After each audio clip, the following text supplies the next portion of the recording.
Dear FIDF family, hello, welcome, and thank you for joining us. It is time to focus in and refrain from your multitask because we are about to get more than a briefing. We are about to get an education from expert Middle Eastern intelligence analyst Avi Melamed. Just so we all appreciate exactly who we have with us today, I want to share a few highlights of Avi's illustrious career. Mr. Melamed is a former Israeli intelligence officer and senior Arab affairs advisor. He's fluent in Hebrew, in Arabic, and naturally English, and he parlayed his experience into action, founding Inside the Middle East, an apolitical, nonpartisan entity that counters the whirlwind of misinformation and oversimplified narratives with empowering education, helping audiences get facts, uncover hidden biases, and activate by growing community. He is the author of 3 books on the Middle East, and he is also a producer, having recently released a 5-part documentary series on Jerusalem called The Seam Line. You've probably seen him on TV, as he's frequently interviewed to deconstruct the conflict, offer intelligence perspectives, and equip audiences with unbiased and imperative education. Not too shabby, huh? Without further ado, a man of the moment with tremendous depth of knowledge and insight into the current geopolitical landscape and threats, Avi, please take it away. Lara, thank you so much for your kind introduction. Ladies and gentlemen, Shalom, Israel at War. We are day 75. In this some 20 minutes presentation I'm going to do, I will focus mostly talking about some regional aspects of that war. The first thing that I would like to explore together with you is something that we have been engaged since the first day of the war, and this is the question: are we heading towards a multi-front war? As you probably are aware, there is a major regional player that is actually involved in this whole story of the war, though he is kind of like in the backstage, relatively speaking, and this is the Mullah Regime in Iran. Shortly, we'll understand the role of the Mullah Regime in Iran of this war. But before that, I would like to say that since the beginning of the war, one of the things that we have very closely watching was to see how the Iranian regime is going to apply tactics vis-a-vis the whole situation of this war. And actually what we noticed was that there is an Iranian dilemma in a way, how to address that war. What is the reason for that dilemma, and what are the components involved in that dilemma?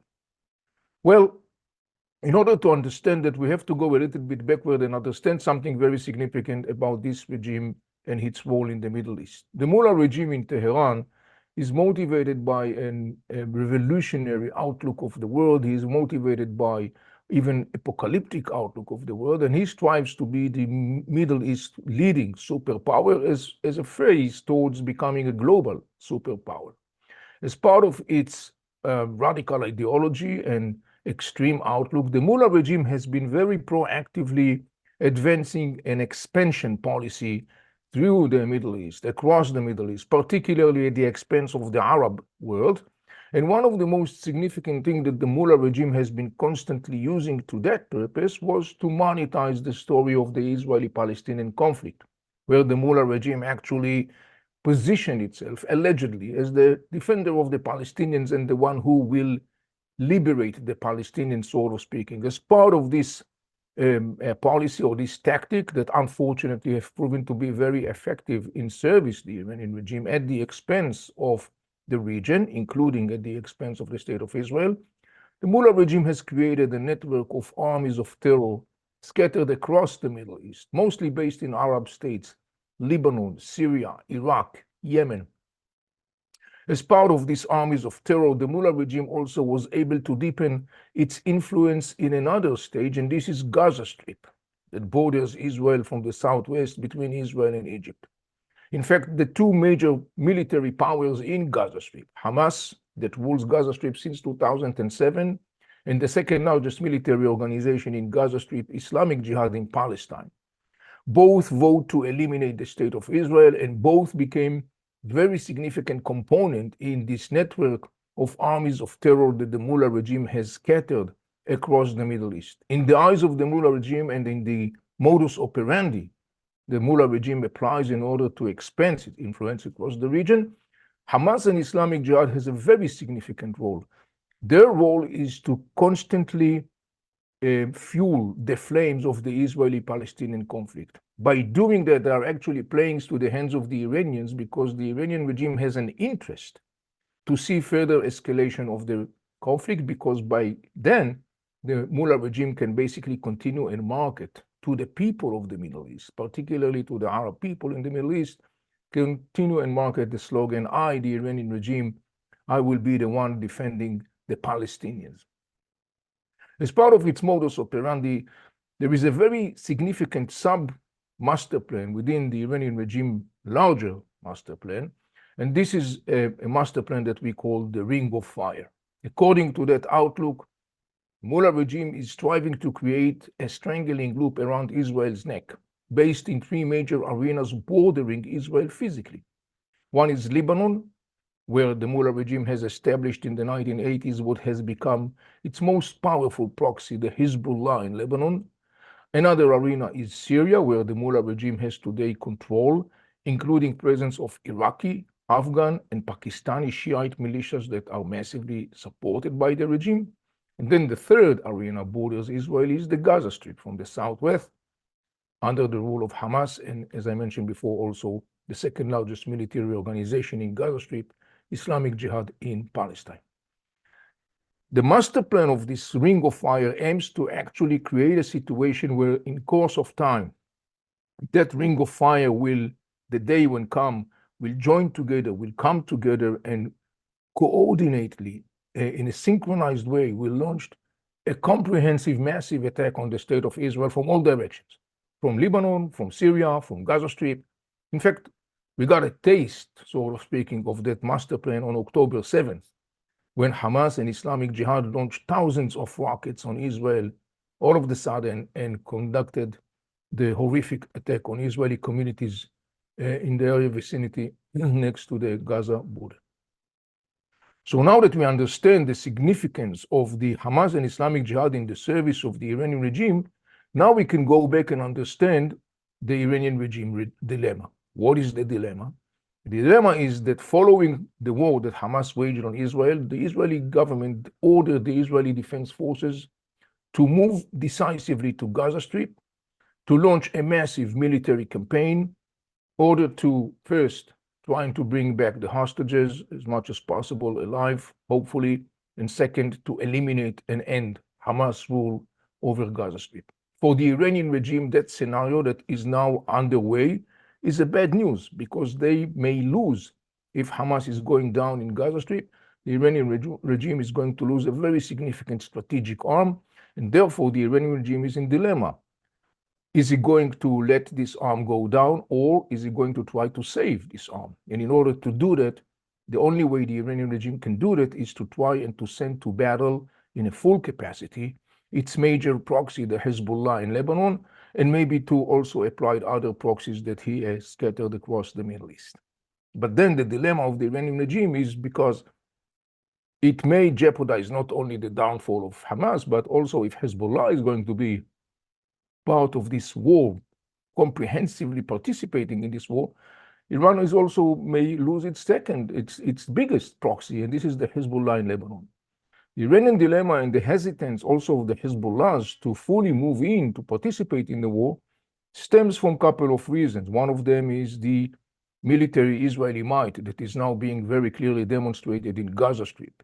The other thing is the fact that Biden administration sent very clear message to the Iranians and the proxies, basically saying one word, don't, backing that with a military deployment in the eastern basin of the Mediterranean. This is something that deters Hezbollah from going in full capacity into this war. Another thing that also fuels that Hezbollah's Iran dilemma or hesitance is the situation inside Lebanon. Lebanon is a crumbling state. If Hezbollah will find himself in a whole war with Israel, the meaning of that is Lebanon is totally disintegrating. That is a process that may be encompassed with a civil war. So these are the major issues that fuels this Iranian dilemma. And so we noticed since the beginning of the war that the Iranians decided to apply an interesting tactic based upon a very gradual escalation on the ground, applying its different proxies in different arenas, and particularly trying to conduct a pressure, a mounting, very well calculated, escalating pressure, military pressure on the United States.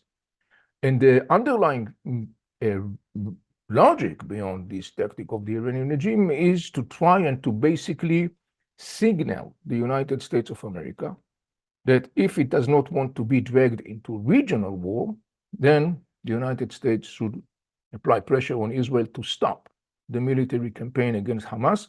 And by that, the Iranian regime hoped to be able to save Hamas rule from totally going down. So what we have seen since the beginning of the war, we saw this Iranian tactic being exemplified and manifested on the ground in different locations.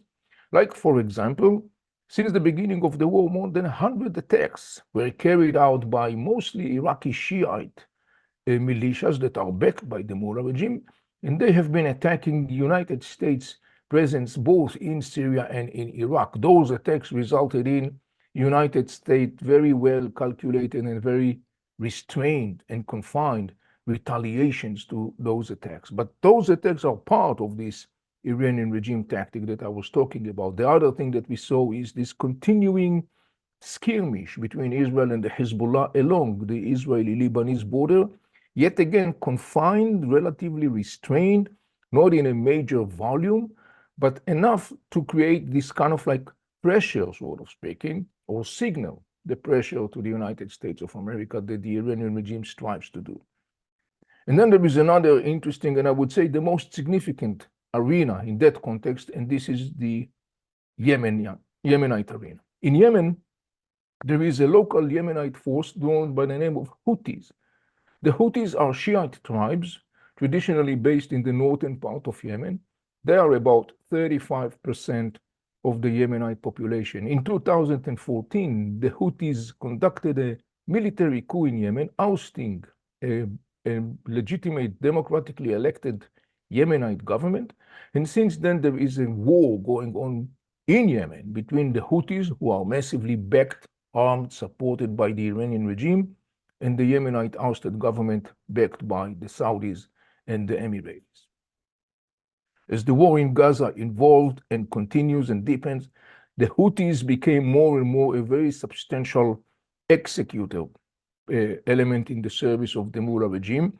You probably heard about a couple of attacks the Houthis launched against Israel, firing ballistic missiles, cruise missiles, attacking drones. If you look at the map, Yemen is more than 1,000 miles away from Israel. Those missiles and cruise missiles are not made in Yemen. They are made in Iran. They are transferred to Yemen, where the Houthis are assembling them, and by Iranian guidance and know-how, the Houthis are actually launching them, targeting Israel. Up until now, all those attacks have been successfully intercepted either by Israel or the US powers present along the Red Sea next to the Yemenite shores. In the last couple of days, there has been further escalation, particularly in the Yemenite arena, where the Houthis started to attack maritime transportation in the Red Sea and the Bab el-Mandab Strait. You look at this map, you could see very clearly this strait. This is one of the most strategic locations on this planet. This is a place which is a bottleneck connecting the Indian Ocean to the southwest through the Red Sea, going up all the way towards the Suez Canal, and then continuing to the eastern basin of the Mediterranean in Europe. You can understand how significant is this narrow passage, the Bab el-Mandeb. And this is exactly what the Houthis have been targeting in the last couple of days, including taking over in a piracy-style action ships, arguing that this ship is an Israeli-owned one. They basically formally announced war against Israel. They basically says that they are going to attack any ship that heading towards Israel, and up until now, those attacks already resulted in a very significant disruption on the global trade, transportation, naval transportation, maritime transportation across that very narrow passage. So right now, following those developments, and particularly in the context of the threat to the international community, the United States of America recently announced the assembling of an international coalition titled the Guardians of Prosperity. It is a coalition reportedly including some 19 states, most of whom reportedly are Western powers like the UK, France, Italy, and others. Bahrain also is formally included in that coalition. And apparently there are other Arab states that are also included in that coalition, but they prefer to remain anonymous. It will be very reasonable to assume that those Arab states, for example, are Saudi Arabia, Egypt, Jordan, because all of those three states are enormously damaged and harmed by the attacks of the Houthis in the Red Sea and the Bab el-Mandeb Strait. So right now we are looking at a very tense situation at this specific area. The Houthis are increasing the rhetoric and intimidations, and we'll have to see how things will evolve then, because it has the potential to lead actually to a significant spinning out of control violence in that area, where the international coalition will act forcefully to intercept or to prevent the Houthis from continuing their attacks on that region. In that regard, I'm saying that this is yet another manifestation of the serious threat that the Mullah regime in Iran presents, not only to the region, but also globally. One of the things that I said in my recent interview was that one Iranian proxies, the Hamas and Islamic Jihad in Palestine, are holding Israelis hostages, while another Iranian proxy, the Houthis in Yemen, are now holding the world hostages, which of course reflects the danger that regime presents to the region. Short notes about the Arab world and the story of the war. There has been different voices, as you could imagine, in the context of the Arab world and the war, other than obviously the regular, I would say, sentiments and narratives that those in the Arab world who praise Hamas and support Hamas and praise this barbaric attack and war he launched on Israel on October 7th. There has been some other interesting voices in the Arab world, voices of criticism on Hamas. By the way, this is not new. There has been significant criticism on Hamas already since 2007, when Hamas took control of Gaza Strip. And many people in the Arab world are basically saying to Hamas, you are responsible for the catastrophe in Gaza Strip. You dragged Gaza Strip to havoc and destruction. And in the context of the war, you can understand this criticism is mounting because of the devastating outcome of the war that Hamas has launched in Israel. And one of the interesting things that people in the Arab world are also criticizing Hamas for is the atrocities and barbarity of the attacks that he's conducted. For example, Muslim clergies are saying raping women and kidnapping kids and butchering babies is not Islam. This is unacceptable. This is a disgrace for Islam. And so there is some attempts within Hamas to try and to kind of like do some damage control in the context of the inner discussion. And for example, you see this cartoon that is published. By the way, the artist who did it is a Palestinian surgeon, he's a doctor, and he published that cartoon. You could see from this cartoon, the cartoon says the way Hamas treats the hostages, which of course trying to portray some very distortedly, I would say, way of showing that actually the kids that have been kidnapped are fine and safe, and everything is rosy and nice. Obviously, this is a clear explanation or demonstration of the distorted outlook. Another interesting aspect of this war is, again, it reveals the complex inner Arab politics, and in that regards, particularly reveals the ongoing animosity and competition, hostility between two major Arab Gulf states. One is Saudi Arabia and the other one is Qatar. Qatar owns the well-known news network Al Jazeera, which, by the way, many people in the Arab world loathe. They call Al Jazeera a newsmaker, not news reporter. And more than once, there has been severe incidents in different Arab states where Al Jazeera reporters have been deported. Sometimes they have been even beaten up and imprisoned because of what was used to be as bias reporting. So during the war, Al Jazeera, not surprisingly, is clearly and totally taking the Hamas side. Al Jazeera is continuing to spread lies about the situation in Gaza Strip. They are constantly trying to praise Hamas and act as actually as a boosting speaker for Hamas across the Arab world. And one of the interesting things is that the Saudi-owned networks that you see in front of you, one is called Arabiya, which is the major one, is basically trying to present much more balanced, I would even say, of course, expressing more criticism of Hamas.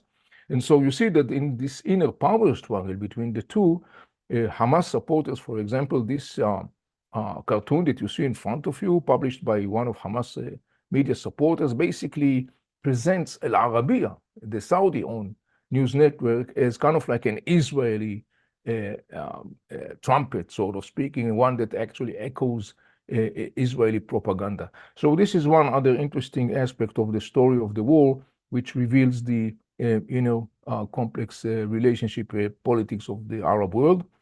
And one last thing to conclude my presentation, I've been asked a lot about the whole issue of the day after the war. Obviously, it's a long-term process that has many, many different phases. Obviously, many challenges has to be addressed on the ground, the rehabilitation of Gaza Strip, the renewal of governmental services. Not less important, of course, is the question to how to make sure that Hamas and Islamic Jihad will not be able to resume power on the ground. In that regard, I have to mention or emphasize one thing. The objective here is not to eliminate Hamas. It's not possible. Hamas is not going to disappear. Hamas is a political movement. Hamas has an ideological root. It's not going to disappear. The objective here is actually, in the end of the day, to make Hamas irrelevant player. Hamas views itself until October 6th as a regional player. And the whole idea of taking down Hamas rule in Gaza Strip and crushing its military spine, those are the two major tools Hamas use in order to position itself as a relevant player. If you take down those two elements, you basically make Hamas, to a large extent, irrelevant player, though Hamas, as I said, is not going to vanish. There are different talks about the day after, but I think that it's very clear to anyone that in the end of the day, addressing the challenge of Gaza is not an Israeli task alone. In fact, it's a regional and global task.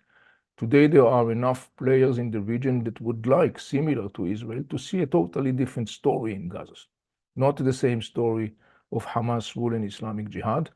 Those major regional players, Saudi Arabia, Egypt, Jordan, Qatar, United Arab Emirates, in the end of the day, have interest in stability in Gaza Strip, so they will be definitely, have to be, and probably will be, part of what I call regional envelope. That will be sort of like a scaffolding upon which we can start and apply the different answers, practical, effective answers to deal with the challenge of Gaza in the years to come. We are looking at a long-term process. And one more thing we should expect at this point, an enduring Israeli military presence in Gaza Strip and military operation, though in different scales and modes in comparison to the current one. But it's definitely something that I think we should expect for in the feasible future.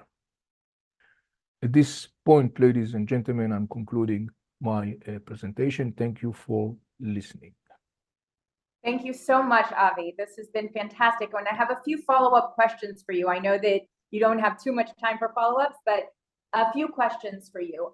One of the things that I found really intriguing about what you shared was this notion that Iran is positioning itself as the savior of the Palestinian people, which I find really curious because it feels like the Palestinian people are forever political pawns. None of the Arab countries have accepted any refugees. There hasn't, the Palestinian people have had a long history of being shuffled from here to there just for political purposes. Is that a compelling argument? Like, do people genuinely care about the Palestinian people? How is that working for Iran in terms of an argument? Well, Lara, thank you for the question. There are different dimensions to that. First, let me say something simple. There are Palestinians who are refugees, like in Lebanon, for example. There used to be a lot of Palestinian refugees in Syria. They flee from Syria. Those of them who were not massacred in Syria by Assad and the Iranians, by the way, flee from Syria to other places, like, for example, in Lebanon. Obviously, in Jordan, Palestinians became fully Palestinian refugees became fully citizens in Jordan. But as you said very accurately, the Arab world is not really a great fan of the Palestinians. There is a lot of bad blood between many Arab states and the Palestinians. Kuwait is one example. Egypt is another example. Almost every one of the Arab states, maybe with the exception of the Algerians and Tunisia, have a very bad relationship and history of relationship with the Palestinians. So they are not very popular. But on the other hand, the issue of the Palestinian conflict is very much present in the narrative discussion, in the political discussion, in the cultural discussion in the Arab world. So you're looking at a very different dimensions of the same topic. So at the same time, which is something very common to find, you see a very strong criticism in the Arab world on the leadership of the Palestinians. And at the same time, you see expressions, of course, of solidarity with the Palestinians people themselves, because they are part of the Arab world, they are their brothers, and so on and so on. But you were definitely right when you basically said, look, it's very clearly some sort of like a tone that different players in the region are using and playing with. And in that regard, I want to say something. You know, it's been very common in the West to argue for many years that the Israeli-Palestinian conflict shapes the Middle East. And I actually said it's the other way around. The Middle East shapes the story of the Israeli-Palestinian conflict, and the story of Iran hegemonic vision is one of these big players. There are other factors, but this is one of the big factors that actually shows how the Middle East politics shapes the trajectory of the Israeli-Palestinian conflict. Fascinating. Knowing that I probably have time for only one more question, I want to ask you this. You know, we understand that 100 attacks have come toward U.S. targets. And it raises the question about deterrence. Like, is this a test for the U.S. are they testing to see how far they can go before the U.S. will do something? And if they've had 100 attacks and no one is really holding Iran to task, you know, they're going after Hamas, we're responding to Hezbollah, responding to the Houthis, but Iran feels a little bit untouched. Then how do we restore deterrence? What are we communicating with our actions thus far that we're sort of leaving Iran on the side, understanding that they are the mastermind behind it all?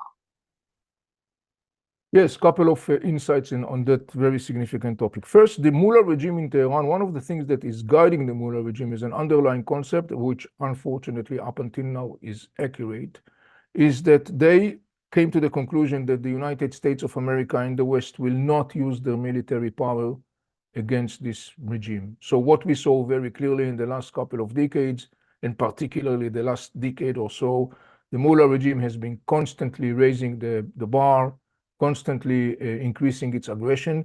And unfortunately, his major assumption is correct. Up until now, we didn't see a situation where actually, other than the sanctions, that has some limited impact, we didn't see really some very decisive, clear message, very decisive, clear message from the West and the American administration saying to the Mullah regime, you don't cross this line because then you are going to pay directly. And you're right, the Mullah regime has a very significant card to play with, and that is the fact that he's using proxies. The Mullah regime very gladly sacrifices Israelis and Palestinians and Iraqis and Syrians and Lebanese and Yemenites. It doesn't sacrifice itself. So it sits very safe and sound in Tehran. He's activating its proxies across the region. He's sacrificing many other people at the altar of its interest. And basically, up until now, it has been immune from any kind of retaliation. The story of the war in Gaza in the context of the American administration, the United States of America, is interesting. In the last couple of years, the United States deterrence and image as the superpower has been significantly compromised and diminished and decreased in the region. One of the reasons for that is this indecisive policy vis-a-vis these very clear threats, where United States allies in the region have been attacked by the Iranians, are being attacked by the Iranians. So in that context, it's interesting to see that the war in Gaza Strip and Biden's administration policy up until now, and particularly his very strong message to the Iranians and the Hezbollah to stay out, which is backed by deployment of military power, massive military power, that has to a way restored the US declining image. However, the tests are in front of us, and there are two major tests in that context. One, Biden administration must make sure that he's very clearly himself said in his own voice, Hamas rule in Gaza Strip must come to an end. In other words, the American administration must make sure that that objective will be obtained. Failing to achieve that is a bad news for the American regime, is the bad news for Israel, it's a bad news for the allies of the United States in the region. So this is one thing. And the other thing is exactly the stories of the Houthis right now. And so the move by the United States of America right now, building this international coalition, backing it with a military substantial force in the region, this is a good step. It's a very strong signal. Obviously, we'll have to see what will happen if we come to the point of the test. And here, there should be very clear understanding. This is a situation where the United States of America cannot allow itself anything other than sending a very clear, powerful message. This is the United States of America. You don't mess with us when it comes to such strategic interest. And if you are going to do that, you are going to pay dearly for that, including, by the way, the Iranian regime. Fantastic. Thank you so much. It's been enlightening to hear from you. Thank you so much for that comprehensive analysis. We appreciate it. Of course. Thank you, Lara, and goodbye. Have a good day. Bye-bye. We are in the fight of our generation, and our Israeli soldiers are doing the work of the entire civilized world, as you can hear. Through it all, the IDF and the Ministry of Defense have one trusted partner in all of America, and that's us. They have needs, and we say yes. We are in daily, sometimes hourly contact with the IDF and the Ministry of Defense. Every initiative that we have comes directly from them, directly from IDF headquarters.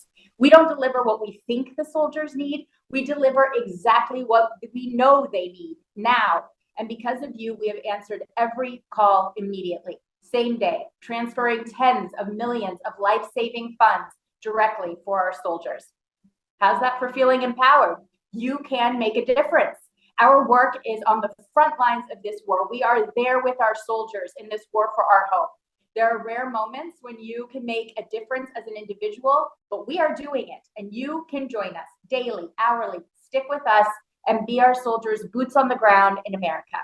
FIDF will ensure our soldiers have everything they need to succeed today and always. Unity is our superpower. Our love will defeat their hate. Thank you for stepping up. Am Yisrael Chai forever.